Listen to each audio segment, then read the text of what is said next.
إن الحمد لله نحمده ونستعينه ونستغفره ونعوذ به من شرور أنفسنا ومن سيئات أعمالنا من يهده الله فلا مضل له ومن يضلل فلا هادي له أشهد أن لا إله إلا الله وأشهد أن سيدنا محمدا عبده ورسوله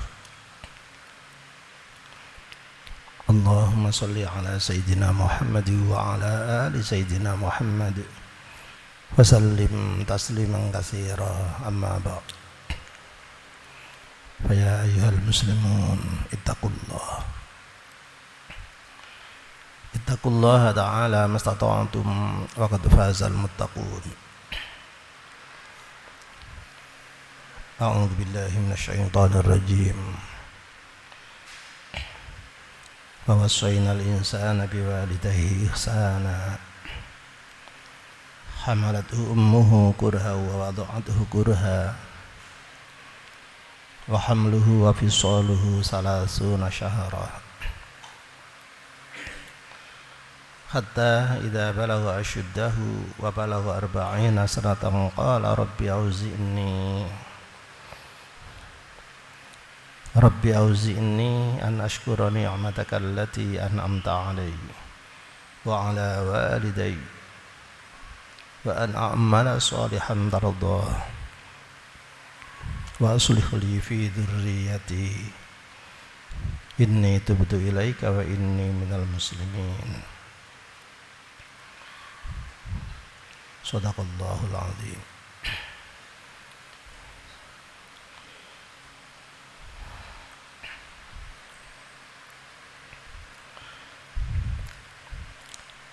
Di dalam khutbah ini masih membicarakan tentang hidup berstandar Tuhan.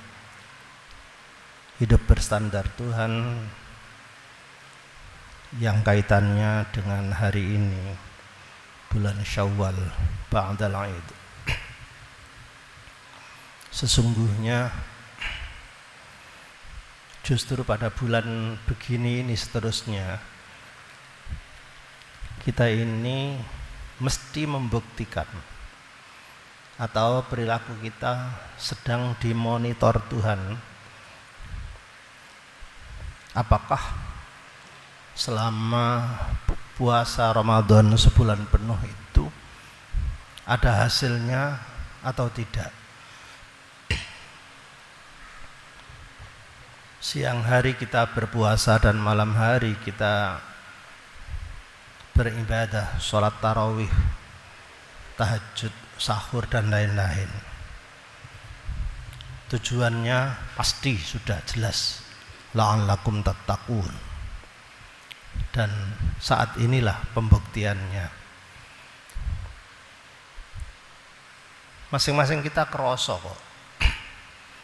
Poso itu berulang kali setiap tahun begitu. Tetapi apakah benar puasa itu berpengaruh terhadap kualitas ketakwaan kita?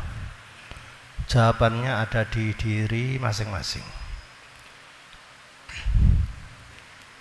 Semua ada contohnya. Syariah itu ada contohnya. Kadang diperankan oleh orang-orang yang dipilih Allah, dan kadang-kadang diperankan oleh makhluknya yang ditunjuk. Semisal bulan puasa, para ahli hikmah menunjuk perubahan bentuk dari ulat. Ini mengambil aktor binatang yang menjijikkan, ulat.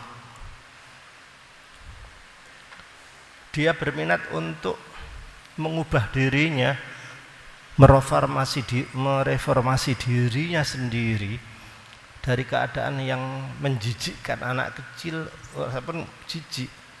Lalu dia berpuasa, masuk di dalam kepompong, bermunajah pada Allah, selama waktu-waktu tertentu, ayyaman ma'dudat.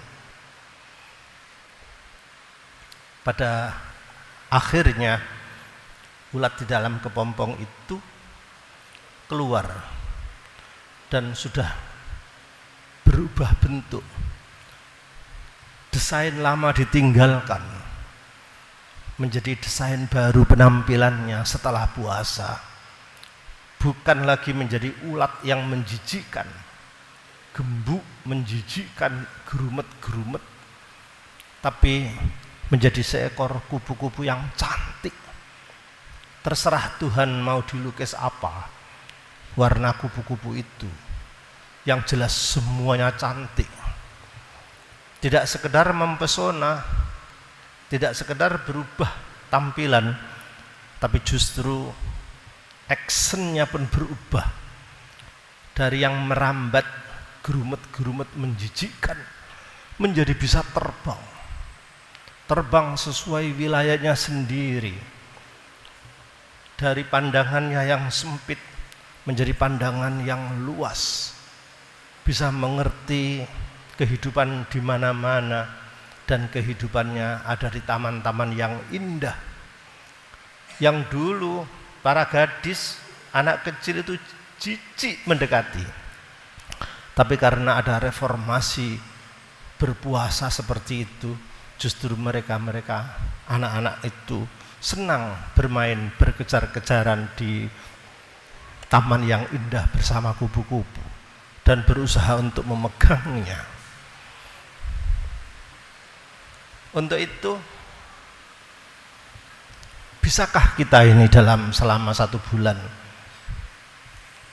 seperti peningkatan ketakwaan ular menjadi kupu-kupu yang indah, yang berwawasan seperti itu, memandang tidak satu arah tapi berbagai dimensi. Wajah-wajah ba'da Ramadan seharusnya menjadi mulia, menjadi marhamah. Akhlak-akhlak yang tidak bagus diservis menjadi bagus dan ditunjukkan. Karena secara umum, mohon maaf, negeri ini negeri yang mayoritas umat Islam. Ternyata yang paling banyak melakukan puasa, di mana pendidikan puasa itu adalah pendidikan kejujuran, pendidikan as-sidqu. Wong iku iso ae kok selama puasa itu tidak jujur, ngombe, makan, kenyang, tidak ada orang tahu di kamar. Gak ono sing ngerti, rokokan, jadal, sing bisa sembunyi-sembunyi itu bisa. Tapi tidak bisa lepas dari pandangan Tuhan. Itu artinya pendidikan puasa itu adalah pendidikan kejujuran, pendidikan lapar, pendidikan kejujuran yang lewat lapar dan bisa menghasilkan. Seharusnya tingkat kejujuran di dunia itu, mohon maaf, mestinya disponsori oleh umat Islam atau setidak-tidaknya negara yang mayoritas penduduknya Islam. Tapi apa yang terjadi? Semua penelitian baik yang dilakukan oleh dunia maupun perorangan tentang kejujuran sebuah bangsa bukan diraih oleh negara-negara muslim, bukan diraih oleh negara-negara Arab, tetapi justru negara yang non-muslim. Kebersihan, kejujuran, kepatuhan, justru New Zealand. Justru yang di Asia sendiri, justru yang tertinggi tingkat kejujurannya itu Jepang. Itu Indonesia. Di Indonesia akeh kiai ini, akeh torekote, ya akeh MU ini, akeh ulama, iya. Tapi tingkat kejujurannya justru yang memiliki ini orang-orang yang non-muslim. Kemungkinan saja kejujuran kepada Allah itu masih masih bisa ditawar dengan kepentingan duniawi yang lain, sehingga tidak bisa meresap dan tidak berkembang. Orang jujur di dalam pendidikan lapar. Bisa diperhatikan bagaimana Sayyidina Umar ibnul Khattab memilih gubernur, itu dipilihkan dari sahabat-sahabat yang lulus dari pendidikan lapar. Kita ambil contoh Bilal bin Rabah. Siapa sih nggak harus sahabat Bilal? Asalnya budak dari Afrika yang miskin seperti itu, ditunjuk menjadi gubernur dan sukses. Amr ibnul As, Abu Hurairah, seterusnya. Ada yang ke Kufah, ada yang ke Yaman, Mu'adz bin Jabal. Ini sungguh mengagumkan. Sahabat-sahabat yang lulus dari pendidikan lapar, dari Ashabus Suffah, diangkat menjadi gubernur 1 tahun. Subhanallah, kekayaan di daerah itu distorkan, zakat itu distorkan ke pusat 50%. Ditanya oleh Sayyidina Umar, loh kok banyak yang distorkan ke pusat? Iya, karena yang menerima cuma segini, yang ini asal sisanya. Tahun kedua, semua zakat di negeri itu distorkan ke pusat semua, 100% distorkan. Monggo nek kene ngono zakate wong sak Jawa Timur itu distorno nek Jakarta kabeh 100%. Ditanya, kok distorkan semua, jangan kabeh lah. Sana dikasihkan ke umatmu sana. Apa jawabannya?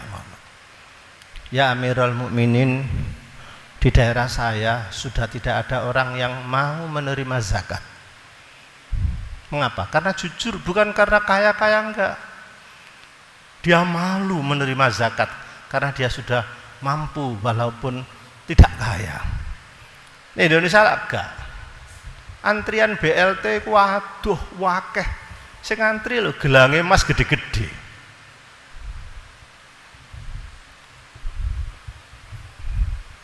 Sing antri numpak sepeda motor anyar. Tak tahu malu gitu. Tidak malu dengan dirinya sendiri, kurang jujur terhadap dirinya sendiri. Uangnya poso gak? Poso juga. Inilah pendidikan jujur. Sesungguhnya tidak makan, tidak minum, pendidikan jujur kita mengubahlah. Bagaimana mungkin negeri ini bisa menjadi baik kalau pimpinannya itu maaf saja, terpilih menjadi gubernur, terpilih menjadi kepala daerah, sujud syukur, genah tagak, terpilih menjadi pimpinan, menjadi pimpinan, terpilih menjadi pemimpin kepala daerah, dianggap sebuah rezeki, maka disyukuri, sujud syukur. Yaitu salah mutlak di dalam agama. Itu amoral di hadapan Tuhan. Justru amanah itu ditangisi seperti orang-orang solih dulu. Ini pedang, kata saya, luruskan saya dengan pedang. Ditangisi. Wong terpilih hai sujud syukur, piye iso menunaikan amanah secara baik. Lihat di Corruption Watch, wis piro menteri kepala daerah yang sudah masuk penjara gara-gara korupsi? Sudah 360 sekian, belum yang swasta sekian. Kasus timah kemarin saja 271 triliun, itu kalau dibagi-bagikan seluruh rakyat Indonesia, arek cilik-cilik oleh 1 jutaan semua. Ini ada di negara Islam loh, di negara yang mayoritas penduduknya Islam. Khutbah ini untuk mengkoreksi sejauh mana sih ibadah kita ini mempengaruhi kejujuran kita. Dan terakhir saya sampaikan data, mudah-mudahan tidak ada yang tersinggung karena ini penelitian pribadi dan hanya acak. Seorang moralis membeli 10 gadget HP bermerek mahal, 10 ditaruh di Jepang, kalau di bandara itu di Narita. 10 HP digeletakno di situ di lintasan orang-orang, besok diparani. Subhanallah. 10 HP yang digeletakno di tempat umum itu utuh. Tidak ada yang mengambil. Masing-masing mengerti bahwa itu bukan milik saya. Sudah, terbanglah dia ke Changi, ke Singapura. Sama, 10 HP bermerek diletakkan di situ. Besok didelok mana? Hilang satu. Lalu geser sedikit ke KL, ke Kuala Lumpur, ke Subang itu. 10 HP diletakkan situ kok mana? Maka hilang siji. Situ kok mana 10 ditaruh di situ tempat keramaian, besok disambangi. Hilang 2. Selesai terbang ke Jakarta, ke Cengkareng. Terus kata terus wis, saya kira bapak-bapak sudah mengerti dhewe piye. Kurang 1 jam amblas kabeh. Kurang dari 1 jam 10-10-nya hilang semua. Itu di negara para kiai loh, kiainya banyak loh. Majelis ulamanya ada loh. Hafidhonya ribuan loh. Yang pimpinan torekot banyak. Ya, persoalannya adalah koreksi kepada kita. Sesungguhnya bagaimana sih dalil-dalil kutiba alaikumusiyam, kemudian endingnya la'allakum tattaqun, itu piye kira-kira? Jawabannya dimulai dari diri sendiri, untuk menghadirkan takwa dari diri sendiri. Takwa yang artinya menjaga diri dari hal dimulai dari diri sendiri. Mudah-mudahan bermanfaat. Barakallahu li wa lakum fil Qur'anil azim wa nafa'ana bihi wa iyyakum lima fihi minal ayati wa dzikril hakim wa taqabbala minni wa minkum tilawatahu innahu ta'ala jawad karim malikum barur raufur rahim walhamdulillahi rabbil alamin.